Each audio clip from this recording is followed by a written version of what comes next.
जय Jagannath friends, welcome करुच्ची आपण मानू आमर ये चैनल को आशुतोष लॉ ट्यूटोरियल। आज वीडियो मध्य आपण बहुत इनफॉर्मेटिव रहिबो। बारंबार मु आपण मानू मोर जति व्यूअर्स बंधु मान अच्छा से अलर्ट कर दूची जे जदि आपणकर निजस्व किसी प्रॉपर्टी अच्छी बा किंबा पैतृक संपत्ति अच्छी से संपत्तिर भोग दखल आपण ही करंतु। कारण वर्तमान जो समय आसिलानी जदि आपण कोनोसी जगह को आपणकर प्रॉपर्टी कहले आपण इमोबल प्रॉपर्टी धरि रखंतु, जोड़ा स्थावर हो कि अस्थावर संपत्ति हो, जदि से संपत्तिर आपण भोग दखल बा अंशीदार भावर अछंती एवं से संपत्ति को आपण आपणकर कब्जा रखु नाहंती एवं अन्य एक स्थान रे संपत्ति ठारू अन्य एक स्थान रे आपण रही आसुछंती, जा फल रे सेई जगह को कौनसी स्ट्रेंजर निजे दखल करी रखुची एवं भविष्य रे से मध्य एडवर्स पोजेशन रो रूप नेकी कोर्ट रे आसी परिबो। हाँ, जोड़ा एबे हॉनरेबल सुप्रीम कोर्ट रो अरुण मिश्रा जजमेंट आसीथिला। हाँ, लैंडमार्क जजमेंट जे कि आगुरु कौन होउतला फ्रेंड्स ना जो माने रियल ओनर थिले से माने केस फाइल करथुले। मन कर मोर जगह गोटे जगह अच्छी मु दीर्घ दिन धरी से जगह रही आसुनी। हाँ, एवं 12 वर्ष भितर मु निजे जाइए जेहेतु से मुझे राइट टाइटल इंटरेस्ट मो ना अच्छी मु हूँ से रियल ओनर बा मोर पैतृक संपत्ति मो बापा ना कि जेजों ना से संपत्तिटा अच्छी। तेणु मु कौन करी मु जेहेतु रियल ओनर रो समस्त डॉक्यूमेंट्स देखी मु केस करिया को पड़ूला, माने मते केस करिया को पड़ूला जे कौन जो मैंने एडवर्स पोजेशन अच्छी तांको हटा जाऊ। किंतु वर्तमान जो अरुण मिश्रा जजमेंट आसीथिला, honourable justice Arun Mishra supreme court रो जो जजमेंट आसीथिला एठी मध्य राइट आसीगला काहाकू ना एडवर्स पोजेशनकारी को मध्य से माने मध्य निजे सोमोटो सबू एडवर्स पोजेशन रो कंडीशन को फुलफिल कर सारा पर से माने निजे जाइकी मध्य कोर्ट रे फाइल करि परिबे। बुझी पाले? आउ रियल ओनर न फाइल कले भी चलिबो। रियल ओनर आउ न ताकू अपेक्षा न करिकी निजे मध्य एते दिन धरिकी दीर्घ दिन धरिकी 12 वर्ष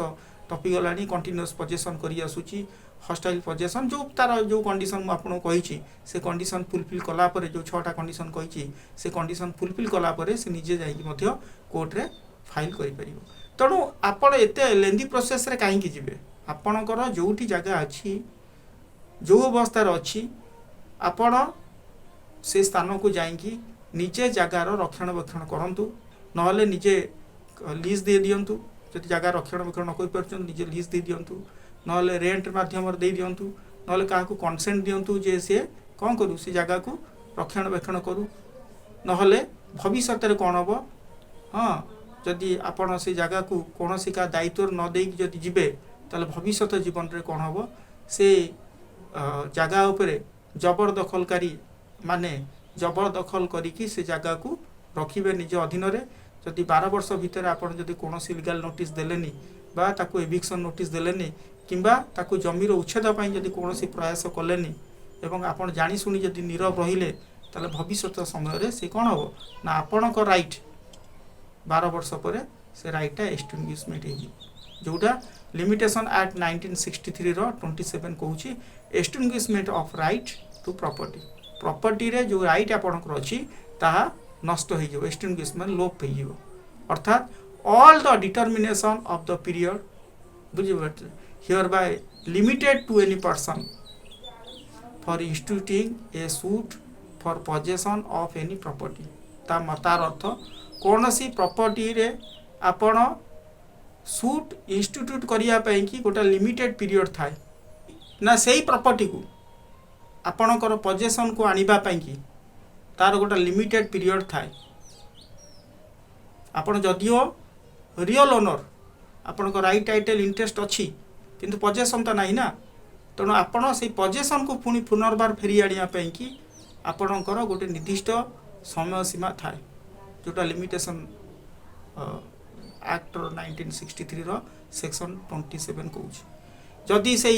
लिमिटेशन पीरियड भितर आपण जदि सूट फाइल कले नहीं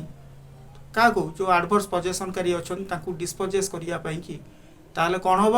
ना his right to such property आपणकर से प्रॉपर्टी रे जो अधिकार अच्छी साल बी एक्सटिंग्विश्ड सेगुरा लोप पाई अर्थात जदि प्राइवेट लैंड अच्छी आपणकर एवं आपणकर प्राइवेट लैंड को अन्यत्र कौन होईची ना आडभर्स पजेसन रे रखी 12 वर्ष हो गलानी किंतु 12 वर्ष भितर आपण कौन सी कौन केबे माइंड आनी नांती जे से लोक को से स्थान रु बाहर कर दवा पई कि बा से लोक को आपणकर जमी रु डिस्पोजेस करिया पई कि इवन इफ आपण कौन सी लीगल नोटिस देई नांती किंबा एविक्शन नोटिस देई नांती किंबा थाना रे जणै नांती ए सब किछि कार्य करि नांती खाली आपण जानि चंती जे अमके लोक आपण को जगह को नै कि दखल करी रखुछ ताले आपण जगह को से 12 वर्ष धरि कि कब्जा रे आनी सारिछि एवं से मध्य चाहिए कौन करि परिबो ना निजे आडभर्स पजेसन करी हिसाब रे मध्य हॉनरेबल कोर्ट रे से फाइल करि परिबो जोटा सिविल जज जूनियर डिवीजन रे फाइल करि परिबो हां निजे को से जगार टाइटल घोषणा करिया पई कि निज नारे करिया पई कि से सूट फॉर डिक्लेरेशन आधार रे आडभर्स पजेसन हिसाब रे से केस फाइल करि परिबो ओके फ्रेंड्स तणो आपण कहीं एत असुविधार सम्मुखीन हे कहीं निज जगह को हरइबे तेणु आटलिस्ट निज जगह को एमती कौन भावतु ना जे मो जगह तो मुझे किणी पकई देछि 20 वर्ष पर 40 वर्ष पर गले से जगहटा मु पाइबी एमती भावतु ना कहीं आईन कही land does not remain with ownerless कौन सी लैंड ओनरलेस होगी रहिबो नाही ताको आउ किए भी आर्टिकल 64 कि 65 अनुसार पजेसन को आनी परिबे जोटा हम संविधान रे कहूची पूर्व वीडियो रे मध्य मो रिलेटेड बहुत थर कहि सारिछि बुझि पाले एवं सरकार जगह जदि हेतिबो तारे तार समय सीमा 30 वर्ष दिया जाई था कौन सी व्यक्ति जदि सरकार जगह को आडभर्स पजेसन को रखिदेबो तेणु सरकार ताकू बा तहसीलदार ताकू कौन करिवे ना 30 वर्ष भितर ताकू एविक्शन नोटिस देबे जदि 30 वर्ष भितर जदि एविक्शन नोटिस न देबे ताले भविष्य मध्य से सरकार जगह कौन से प्राइवेट लोक नारे हो जिवो प्रोसेस आउ सिविल अपन भावतु मैटरटा सांगे सांगे केस कले छिंडीबो सुडा नुह बहुत लॉन्ग प्रोसेस धरी चली थाए केस तेणु अन्यथा केस को आपण छंदी ही आसंतु ना सब अलर्ट ही रहंतु ओके फ्रेंड्स जय जगन्नाथ जदि वीडियो भल लगी लाइक करेंगे शेयर करेंगे कमेंट करेंगे हाँ ऑल दी बेल को हिट करेंगे जदि आप नुआ करी ए चैनल को आसीचंती एवं फ्रेंड्स आवश्यक पड़े आपड़ जदि मो सहित कांटेक्ट करने चाहूँगी ताले मोर विजिट करंतु साइट को विजिट करंतु यूट्यूब साइट को विजिट करंतु सेठी कांटेक्ट नंबर अच्छे आप कलेक्ट करेंगे ना मत मेसेज कले मो कांटेक्ट नंबर देदेवी ओके जय Jagannath rest to meet have a sweet day thanks for watching my video.